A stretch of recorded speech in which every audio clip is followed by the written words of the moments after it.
Vamos al punto. Estamos a solo 2 días del crucial primer debate presidencial entre Kamala Harris y Donald Trump. Nuestro panel de periodistas de Univision analiza lo que ahí podría pasar.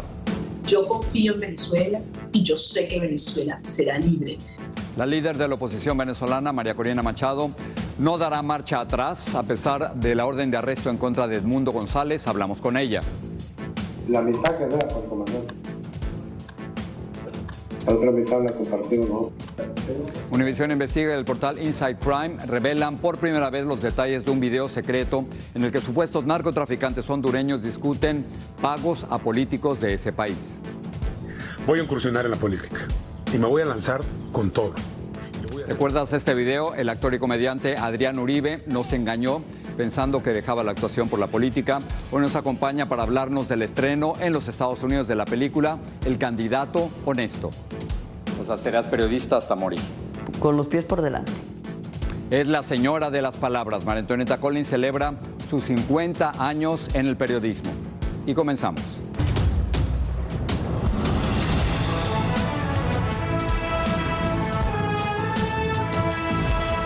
Vamos al punto con Jorge Ramos. Vamos al punto. Estamos a 58 días de las elecciones presidenciales y a solo 2 días del primer debate presidencial entre la vicepresidenta Kamala Harris y el expresidente Donald Trump. Ambos candidatos pasaron la semana haciendo campaña y anunciando nuevas propuestas y también, por supuesto, preparándose para el debate. Este debate clave para ambos. Ana Vargas tiene lo último. El primer debate entre Kamala Harris y Donald Trump tendrá lugar el 10 de septiembre en Filadelfia.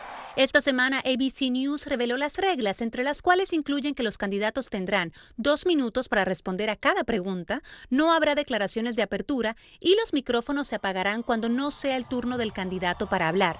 La regla de los micrófonos apagados no era la que prefería la campaña de Harris.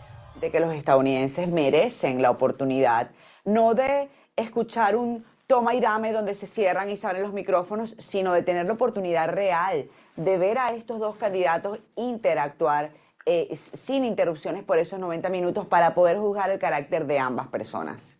En cuanto a propuestas, esta semana Trump presentó su plan económico en Nueva York, donde propuso bajar el impuesto corporativo al 15% para empresas que fabriquen en Estados Unidos. And you can call it what you want. Some might say it's economic nationalism. I call it common sense. I call it America first. This is the policy that built this country, and this is the policy that will save our country.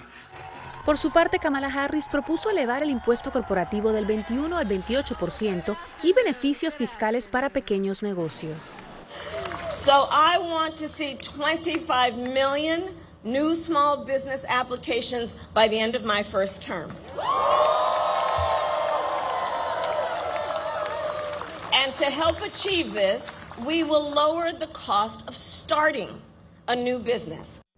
Esta semana también sorprendió el anuncio del ex vicepresidente republicano Dick Cheney, quien declaró que votará por Kamala Harris y dijo que Trump es la mayor amenaza que ha enfrentado este país. Dick Cheney will be voting for Kamala Harris. Esa es la retórica que siempre dicen, sea de los rhinos, lo que llamamos estos falsos republicanos, o sea de los demócratas, posiblemente ya esté pensando en incluso cambiarse de partido, pero lo que está demostrando son los hechos. Los hechos hablan por sí mismos. Trump también enfrentó esta semana audiencias legales en Nueva York, donde su equipo de abogados apeló el veredicto en el caso de abuso sexual de E. Jean Carroll. We had a trial today. It's an appeal of a ridiculous verdict of a woman I have never met.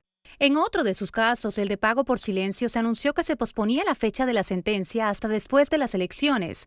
El juez de Manhattan, Juan Merchan, destacó que es necesario una sentencia libre de distracciones. Al cierre de esta semana, el promedio de encuestas sigue mostrando una contienda cerrada, con una ligera ventaja para Harris, 48.3 a 46.5 sobre Donald Trump, lo que significa un empate técnico dentro del error muestral. Por ello, el debate del martes es clave para ambos candidatos. Ana Vargas, al punto. Ana, muchas gracias. Y ahora para hablar de los temas políticos más importantes de la semana me acompañan en este punto de encuentro Luis Carlos Vélez, Maite Interiano, Carolina Rosario y Félix de Bedú. Los cuatro, gracias por estar aquí. Gracias a ti, Jorge. El terror de los padres que de pronto te llaman y te digan hay un tiroteo en tu escuela. Acaba de ocurrir en Georgia, un muchacho de 14 años de edad mata a 4 personas. ¿Cambia esto algo? Desafortunadamente no, en menos de 24 horas vimos cómo el ciclo de noticias cambió ya abruptamente, no se está hablando del tema. Yo creo que el país está anestesiado y finalmente eso no se va a reflejar en las elecciones. Carolina. Yo creo que por lo menos trae el tema más arriba en la contienda. Es decir, gun control, el control de armas estaba bastante abajo. Lo principal era obviamente economía, inmigración, el tema del aborto. Y de repente creo que sí sube un poco, pero creo que no llega todavía al top 3. Sí, las declaraciones de J.D. Vance, por ejemplo, han resonado mucho, que dijo que un tiroteo o los tiroteos eran un hecho de la vida. Eso lo ha usado la campaña de Harris para arremeter contra ellos. O el tema sí sube, pero no creo que lidere lo que será la decisión de los votantes. Maite. Es lamentable que sí, que ya estemos hablando de otras noticias, pero yo sí creo que este es un punto muy importante poner a favor, porque no es ni el primero ni el último de los tiroteos que vemos. Vemos que es un niño de 14 años, que ya había habido un antecedente, que la policía había llegado a su casa a investigar un poco, que su padre es el responsable. Entonces aquí hay demasiados temas, la salud mental, el control de armas, la seguridad en las escuelas. Así que, aunque no estemos hablando inmediatamente de esto, yo sí creo que es un tema que se debe abordar, porque son 2 niños, 2 profesores en este caso, y no va a ser la última vez que lo escuchamos. Interesante lo del padre, ¿no? O sea, al padre también lo acusan. Pero todo lo que... Lamentablemente en esto tengo que coincidir con Luis Carlos, porque desde Sandy Hook yo aprendí que en Estados Unidos con este tema al final no pasa nada. Yo creí que el tema Sandy Hook iba a cambiar todo el mapa. Con todos estos niños todos muertos. los que murieron ese día. Y acá estamos repitiendo año tras año. Y una cosa es increíble, Estados Unidos es el único país del mundo donde ocurre esto con esta frecuencia. En algunos lugares hay muertos en escuelas y otras circunstancias, pero ningún país del mundo tiene estas cifras. Lamentablemente creo que no va a pasar nada, y el tema ha sido tema de campaña desde el 2016, del 2020, volverá a ser, pero no creo que haya cambio. Ya queremos saltar al tema del debate. Por supuesto, el próximo martes lo transmite ABC, nosotros por supuesto también en Univisión en español. ¿Define algo la elección? ¿Está tan cerrada que puede ser un punto crucial? Sí, pero esto es como, no sé si conocen los dulces de niños que uno abre y sale una sorpresa. Yo creo que el sorpresa es Kamala Harris. Yo no sé qué Kamala Harris va a salir. El que nos diga, Kamala Harris va a actuar así, así, así, yo creo que está ¿Hay muchas mintiendo. Kamalas? No, porque no le hemos visto en debate. No le hemos visto en debate desde hace no sé qué cuánto tiempo. Desde los debates demócratas en las elecciones pasadas. Y además con una cosa, Donald Trump se convierte en la primera persona en la historia de los Estados Unidos en participar en 7 debates presidenciales. O sea que se lo sabe. Se lo sabe, se sabe el terreno micrófono perfectamente. abierto, micrófono apagado. Tiene el conocimiento del público, y algo que yo te decía hace unos días. Trump tiene una base electoral del 45% inmodificable. Puede decir lo que sea, puede pasar lo que sea, van a seguir votando y por tiene Trump. mucho que perder Kamala Harris en este momento. Primero, porque no ha dado ningún tipo de entrevistas. Las pocas apariciones públicas que ha hecho ha sido... Sí, y en radio. En radio no las dio para nosotros, pero nada contundente. Este va a ser su momento. Sabemos cómo un debate puede hacer y deshacer a candidatos. Lo vimos con el presidente Biden, que eso fue el momento donde ya llegó al punto máximo y donde creo que todo cambió para él retirarse. Pero ahora ella viene y tiene una propuesta que hacer, tiene que hablar, y bueno, con muchas regulaciones y muchas reglas que sabemos de qué es lo que va a pasar este próximo. Ella es la 10 de fiscal, septiembre. Carolina. Sí, y creo que, pues, acuérdate que los dos candidatos en este momento se supone que le estén hablando al mismo grupo de personas que son justo esos indecisos, ¿no?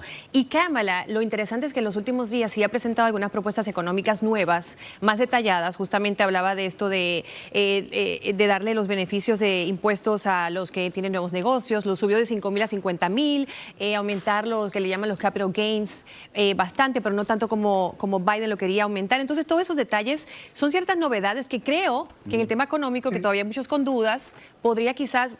Porque le hablan al mismo grupo, pero con presentaciones completamente diferentes. Pero a tu punto de la fiscal, estaba leyendo los detalles de cuáles son las normas. Mira, los candidatos no podrán preguntarle preguntas a cada uno. Un fiscal que no hace preguntas... Pero lo puede hacer en su tiempo, ¿no?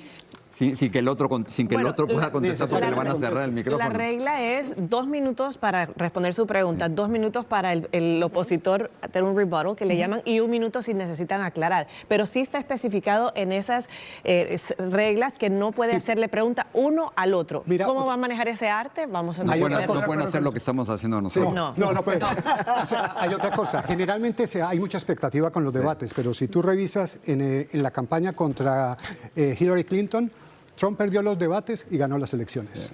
En su momento, Obama tuvo un debate muy malo con Romney y ganó las elecciones. Muchas veces hay una sobredimensión de lo que es el debate. Claro que esta circunstancia es muy diferente por todo lo que ha pasado. Y venimos de un debate que tumbó un candidato. Exactamente. Déjenme preguntarle rápidamente, el juez Marchand ha decidido que no se va a sentenciar a Trump por estos 34 cargos ahora, sino después de las elecciones. Y no solamente eso, Jorge, también va a considerar la petición de anular el caso. Fue parte de los comentarios que dijo justamente hoy. Eso obviamente viene sí, por el tema de la inmunidad y la decisión del Supremo, pero para mí eso es muy importante porque si él toma una decisión, por más cualquiera que fuera la decisión, sí va a haber como interferencia. Además que la línea del Partido Republicano ha sido todo el tiempo, eso es una cacería de brujas, este caso no es válido. Entonces, creo que es muy inteligente la decisión. Además, por algo, porque el mismo fiscal de Nueva York dijo que estaba en sus manos, porque el fiscal hubiera podido presentar argumentación diciendo no, que se adelante la sentencia. Yo creo que Merchan hace lo que toca, dejarlo para después. Es la idea de los 60 días, no nada metido en los medio 60 de días la campaña. Correcto, las elecciones son el 5 y estaba previsto esta sentencia para el próximo 18 de septiembre, era 8 días después del debate. Ahora va a ser hasta el 26 de noviembre que ya vamos a tener el resultado de una elección. De todas maneras, la inacción también es una acción. Y el haber tomado esa determinación y le políticamente da espacio, debe tener una interpretación sin duda, política. un espacio político. Todo es político. No, pero además, pero es que de fondo hay una decisión si Marchand después lo mete o no a la cárcel. Es que es lo que está en juego. Entonces, si tomaba una decisión ahora, eso tenía unas implicaciones tremendas.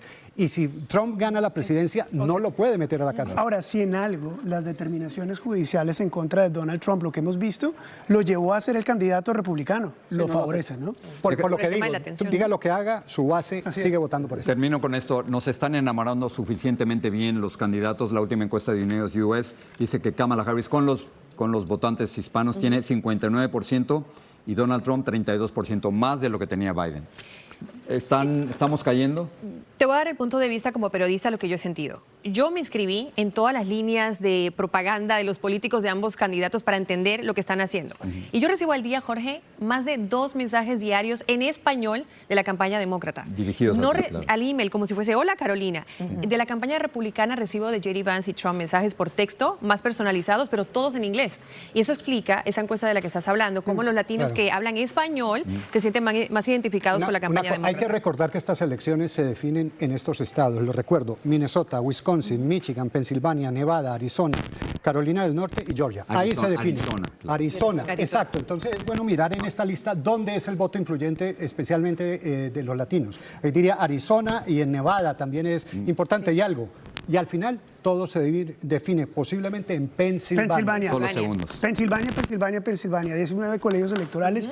Esa es la pepa del aguacate. Y ahí es el debate. La última. Así es, porque son 270 votos electorales que deben de tener y estos 7 estados pueden ser los decisivos para ver quién va a ser el próximo. Y Jorge, está tan cerrado que podemos ver incluso un empate. Con Nebraska y Maine, que no dan absoluto el voto electoral, podemos ver un empate. O sea, te lo voy a grabar porque si es eso. Puede pasar. Puede pasar. Sí, puede pasar. Los 4 gracias. De verdad que lo disfruté muchísimo. Gracias. Gracias, Jorge. Estas son las noticias al punto. Un hombre disparó con un fusil de asalto contra vehículos que iban por una autopista en Kentucky e hirió a 5 personas. Y en Georgia, más de 100 motociclistas rindieron tributo a las 4 víctimas mortales de un pistolero de 14 años que disparó en una escuela. Buenos días, les saluda Ana Vargas. Llueven las críticas contra el gobierno del alcalde de Nueva York, Eric Adams. La comunidad se queja de que la policía realiza detenciones ilegales y uso de fuerza, sobre todo en hispanos. El gobernador de California, Gavin Newsom, declaró estado de emergencia por un incendio que arrasó con más de 7,000 acres y que obligó a evacuar a más de 500 viviendas. El fabricante de automóviles Stellantis llamó a revisión a más de 1.200.000 vehículos Ram de 2019 a 2024 porque tienen problemas con sus sistemas de frenos. Ahora regresamos al punto de la discusión y el debate con Jorge Ramos.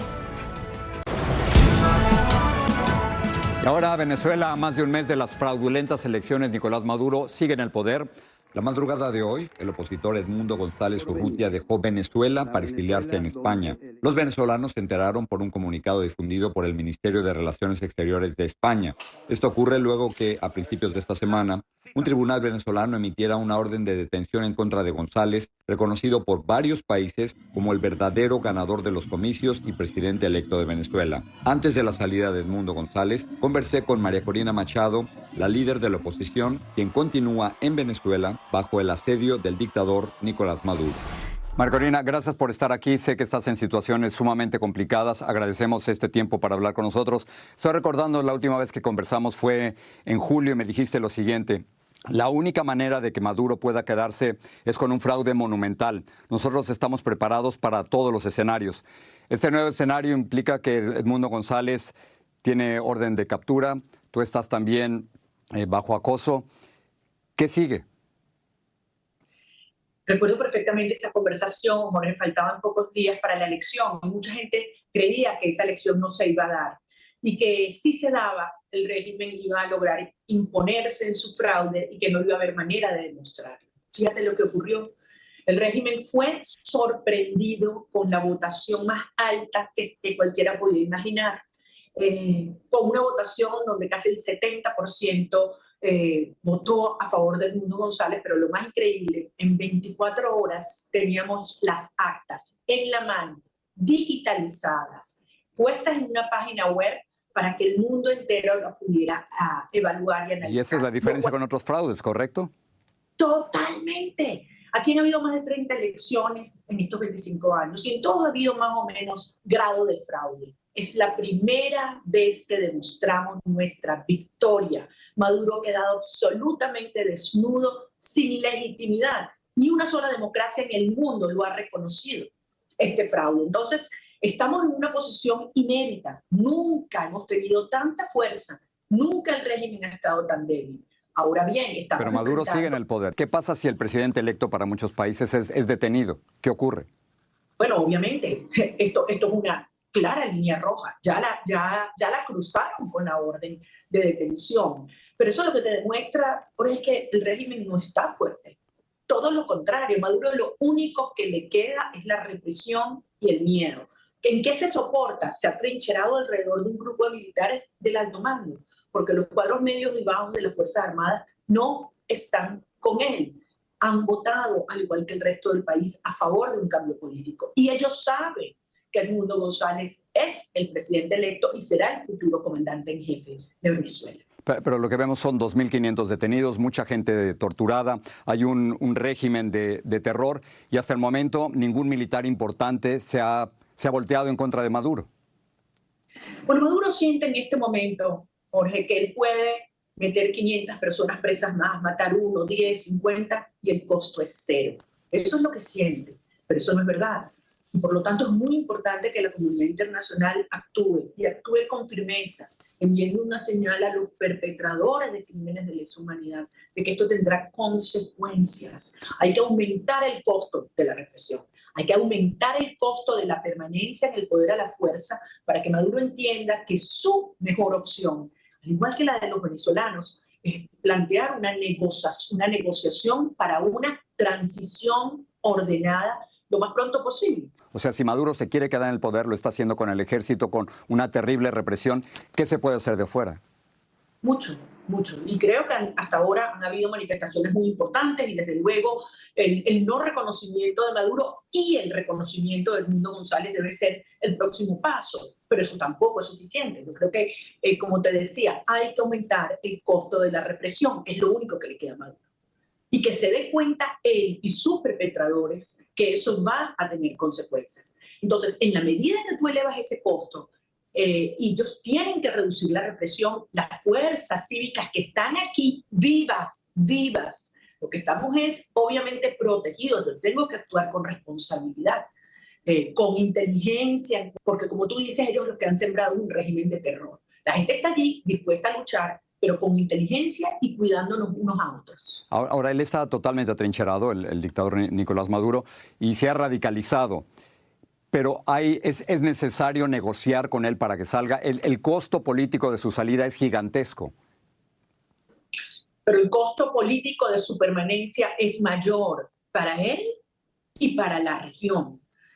Si Maduro extiende esta agonía, Jorge, aquí podemos estar viendo en unos pocos meses 2, 3, 4, 5 millones de venezolanos saliendo intempestivamente del país. Eso es una tragedia. Muchos de esos venezolanos van a llegar a la frontera sur de los Estados Unidos. Vemos a Maduro cómo afianza sus relaciones con Putin, con Irán, con Siria, con los grupos terroristas islámicos. Es decir, esto es hoy Venezuela la prioridad en materia de seguridad hemisférica y además nunca hemos tenido una oportunidad tan cierta, con tanta legitimidad para avanzar. Entonces es el momento de actuar de manera firme y coordinada entre los sectores externos e internos de Venezuela. María Corina, no estamos identificando dónde estás, pero estás en peligro de ser detenida.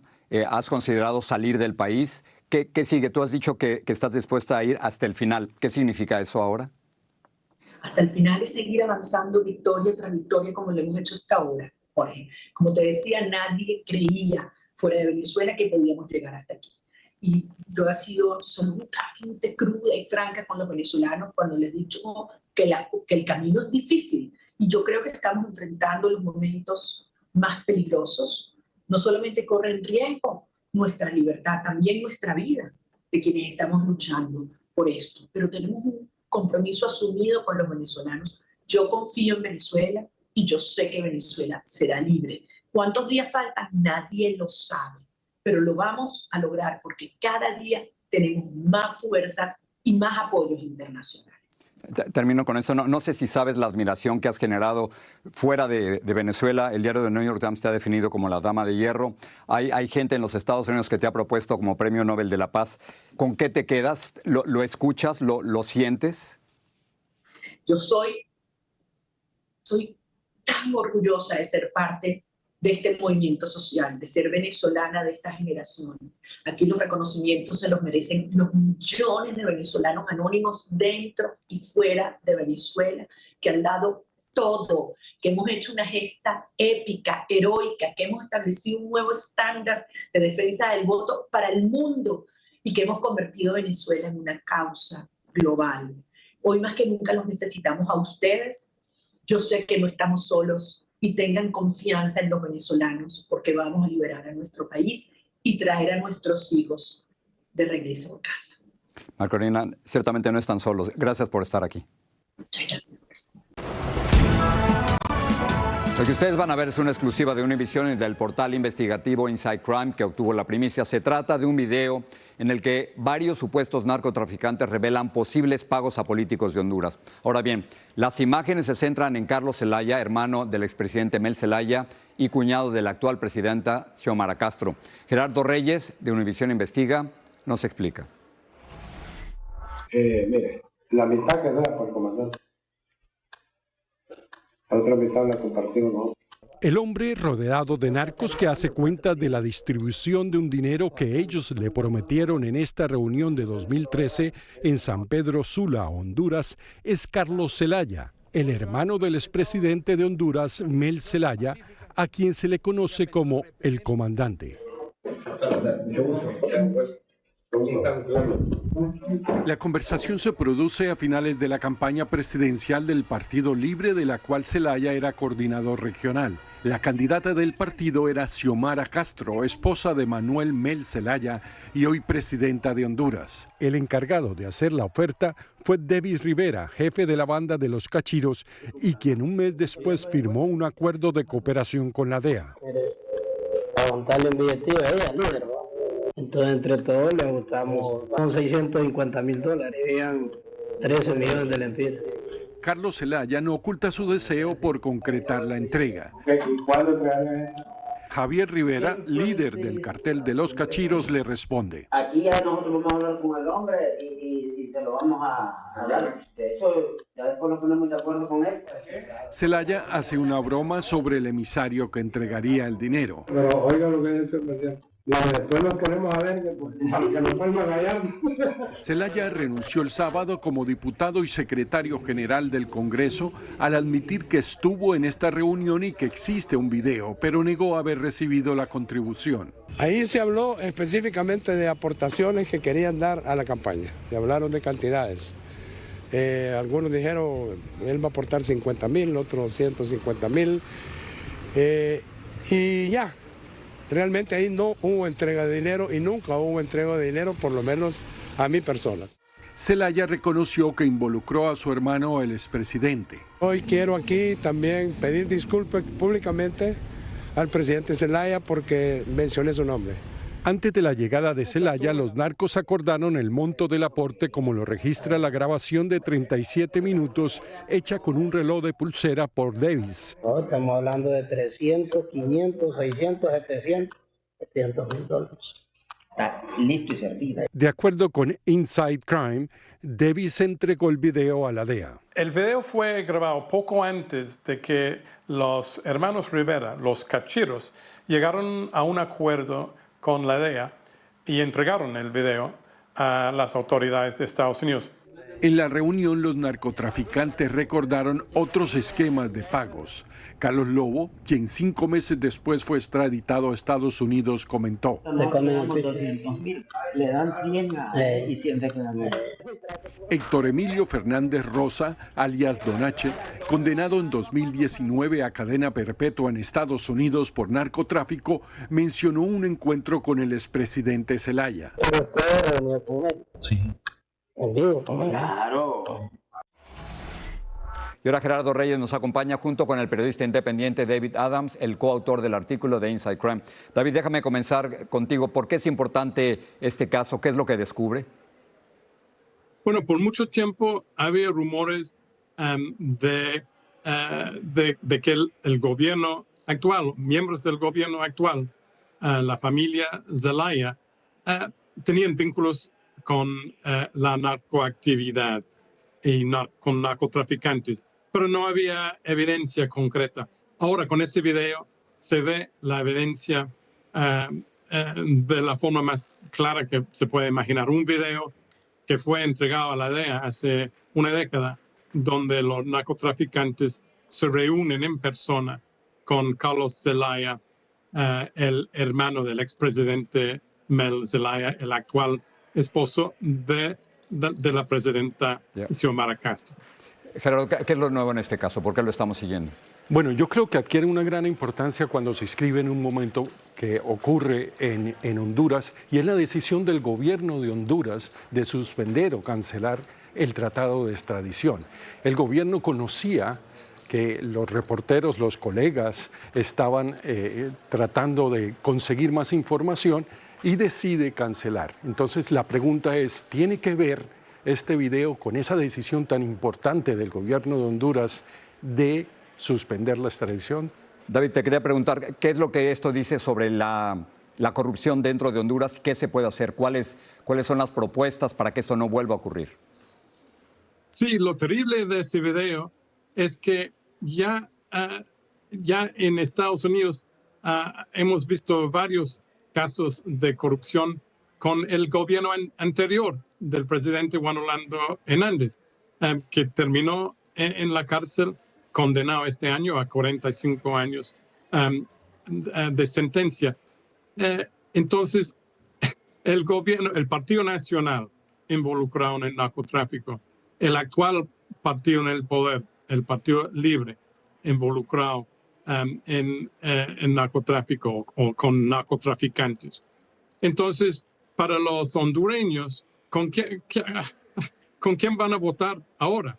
Entonces, lo que muchos quieren es una investigación profunda y probablemente eso necesita un mecanismo internacional como ya está propuesto por Naciones Unidas, una comisión de investigación a la corrupción y la impunidad. El CICE se llama. Anteriormente hubo un mecanismo, el MAXI, pero que fue abandonado por el gobierno anterior de Honduras, de Juan Orlando Hernández. Gerardo, terminamos con esto. Con los dos hermanos Zelaya involucrados, Carlos y Mel Zelaya, y con Xiomara Castro, la actual presidenta, ella dice que todo esto, de lo único que se trata es de un intento de golpe de Estado en Honduras, de sacarla a ella y a ellos del poder. Bueno, habría que preguntarse entonces por qué su cuñado sale y acepta todo lo que pasó. Acepta que le hicieron una oferta, que se reunió con ellos y que él estaba interesado en saber dónde, cómo y cuándo recibiría el dinero, como se ve en el video. Así que... Ahora es interesante porque Carlos Zelaya lo que dice es que él pudo haber dicho cosas, pero que él no recibió dinero. Que al final no lo recibió, por lo menos él. Pero la confianza que refleja allí, rodeado de narcotraficantes, no refleja ningún escrúpulo de parte de él. Es más, refleja una ansiedad por concretar cómo y dónde recibiría ese dinero. ¿Quiénes son los que acompañan a Carlos Zelaya en esa conversación? Son 4 o 5 narcotraficantes ya condenados en Estados Unidos, un suplente de él y un alcalde de un municipio cercano. Muy bien. Gerardo, gracias por estar aquí. David Adams, gracias por acompañarnos. Con mucho gusto, siempre. ¿Qué hiciste, Tonatiu? No sé qué me pasa. Pienso algo y lo digo. No tengo filtro. No puedo decir una sola mentira. Candidato, ¿es cierto que recibió dinero de los gobernadores para su campaña? Que sí recibí dinero. Y no nada más de los gobernadores, ¿eh? Es que no tengo llenadera. Soy un corrupto. Bueno, estas son escenas de la nueva película El candidato honesto, protagonizada por el actor y comediante mexicano Adrián Uribe. Y a pocas semanas de las elecciones en los Estados Unidos y a pocos días de que tome posesión la nueva presidenta de México, pensamos que era el momento exacto, perfecto, para invitar a Adrián para que nos hablara de la película, de la política y de la verdad. Adrián, gracias por estar aquí. Jorge, muchas gracias a ti por invitarme. Pues, ¿qué te digo? Feliz. Es la primera de 10 películas que he hecho, la primera que se estrena en los Estados Unidos. Entonces, eso me da mucho orgullo y quiero que todo, no nada más los mexicanos, yo creo que les va a hacer mucho sentido a todos los latinos, porque esta película, imagínate, cuando a mí me invitan a ser el protagonista de un candidato que no puede mentir, yo dije, eso es único, ¿eh? Eso es de ciencia ficción, dije yo, ¿de qué se trata esta película? Porque estaba pensando, la última vez que hablamos contigo, acababa de sacar un video. De acuerdo. En donde sugerías que ibas a dejar la actuación por la política. Y nos la tragamos muchísimos. Sí, no, bueno, fui tendencia, todo el mundo. Tú pues me hiciste el favor de entrevistarme en los periódicos, Trending Topic, ya sabes. Fue parte de una estrategia de marketing. Una gran promoción. Bien pensado. La verdad que sí. Y empecé ahí pues a ver toda la cantidad de mensajes, tanto de apoyo y otros donde me decían, no, uno más que va a robar, no qué vergüenza, tú dedícate a lo tuyo, me dueles México. Y vi que levantó mucha ámpula y ahí me di cuenta de, pues sí, lo polarizado que está la gente con este tema, ¿no? Lo interesante de tu personaje es un político que no puede mentir. Y quizás estamos muy mal acostumbrados a políticos que sí mienten. Acabo de escuchar el discurso de López Obrador comparando a México con Dinamarca, o bien a Donald Trump, que insiste en que ganó las elecciones del 2020, o el mismo Maduro, quien acaba de decir que la Navidad la pasa de diciembre a octubre. A octubre, lo vi. Okay. ¿De quién aprendiste? De todos. Yo creo que esta película es la recopilación, es como si hubiera metido a todos los políticos, presidentes, gobernadores, diputados en una licuadora y quedó mi personaje, Tonatiu Pérez Prieto, que es de Veracruz, que tengo muchas referencias de políticos en Veracruz, ¿verdad? De gobernadores, exgobernadores que decían, no, yo vengo a dar la cara y no me robé nada de corte A, exiliados, ¿no? Entonces imagínate la cantidad de referencias que tuve para estudiar, para ver cómo lo que decían. Yo de verdad veía entrevistas y yo les creía, o sea, yo decía, están diciendo la verdad, corte A, los agarraba. Me das cuenta que no era cierto. No es cierto. Entonces, qué fuerte. Por eso me encantó esta premisa de esta película de un candidato que por la abuela que muere de Catemaco, hay un hechizo y de repente, imagínate que en plena campaña no puedas decir más que puras verdades. Imagínate lo que sería eso. Por eso yo creo que la película está teniendo tanto éxito porque es como una utopía. O sea, la gente quiere ir a... Es que eso es lo que queremos, que la gente, que los políticos nos digan la verdad. Una cosa interesante, Adrián, es cómo en tu carrera la has logrado manejar con muchísima limpieza y honestidad. Sí. ¿Cómo manejas aspectos políticos? Por ejemplo, y no me voy a meter a preguntarte particularmente, pero tienes seguro opiniones muy concretas de López Obrador, totalmente. Opiniones muy concretas sobre Claudia Sheinbaum, sobre la oposición en México. ¿Cómo manejas eso? Fíjate que me he tratado de mantener muy al margen. Esta película para mí es una catarsis no nada más como actor y comediante, sino como ciudadano. Como mexicano, tú sabes la cantidad de veces que he escrito tweets, que he querido opinar, pero de repente digo... ¿Te paras? Me paro, ¿sabes? Me paro porque digo, voy a dividir a mi propio público y creo que mejor eso me lo reservo para mí y como figura pública mejor voy a hacer lo que me corresponde. No opinar de López Obrador o de Sheinbaum. Sí, ¿sabes? Porque de repente dices, yo sé cómo está, yo sé la ámpula que va a ser. Obviamente yo tengo un juicio, por supuesto, y tengo una opinión, pero siempre trato de mantenerla al margen y por eso para mí esta película es catártica porque digo, es una forma de sacar todo eso que tengo para todos estos, pues toda la casta política, porque finalmente esto es una crítica a la casta muy dura, claro. Muy dura, imagínate que fueran honestos, que se paren en el espejo. De hecho, hay una escena de la película donde yo estoy viéndome y digo, tanto que criticabas a los políticos corruptos y acabaste siendo uno de ellos. Qué vergüenza. O sea, hablándome a mí mismo, al personaje. Entonces... ¿Cómo te paras antes de lanzar un tuit o antes de decir algo públicamente? Hay una... Eso, estás respirando. Respiro. Respiro, o sea así. Hay una regla de 10 segundos. Sí. Me parece que esa es muy válida, que antes de lanzar un tuit o postear algo, piensas 10 segundos y luego lo lanzas, ¿no? O no lo lanzas. O no lo lanzas, ¿no? Entonces a mí me ha servido de alguna manera respirar bien, lo dices, y decir, ¿sabes qué? Mejor me lo mantengo, porque finalmente, pues mi gente que va a ver una película, va a ver al teatro, pues de alguna manera está ahí, ¿no? Y vamos a dividir. Entonces yo creo que yo quiero sumar, yo quiero divertir y creo que qué bendición como actor y como ciudadano que tengas esta película en tus manos, esta historia en tus manos y poder poner tu granito de arena de lo que pienso, porque al final de la película hay un gran discurso donde ya no era mi personaje, ya era parte de Adrián y parte de este mexicano que quiere un México mejor. Me quedan 30 segundos, pero la política definitivamente no. Definitivamente no, yo quiero seguir. A mí sí me gusta cumplir lo que prometo.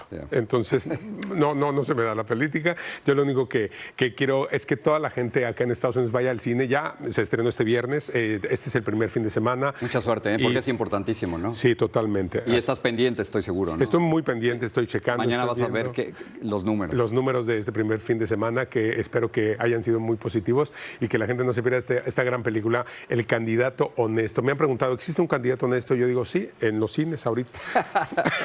Adrián El Honesto, gracias por estar aquí. Muchas gracias. Felicidades. Jorge, te agradezco mucho. Gracias.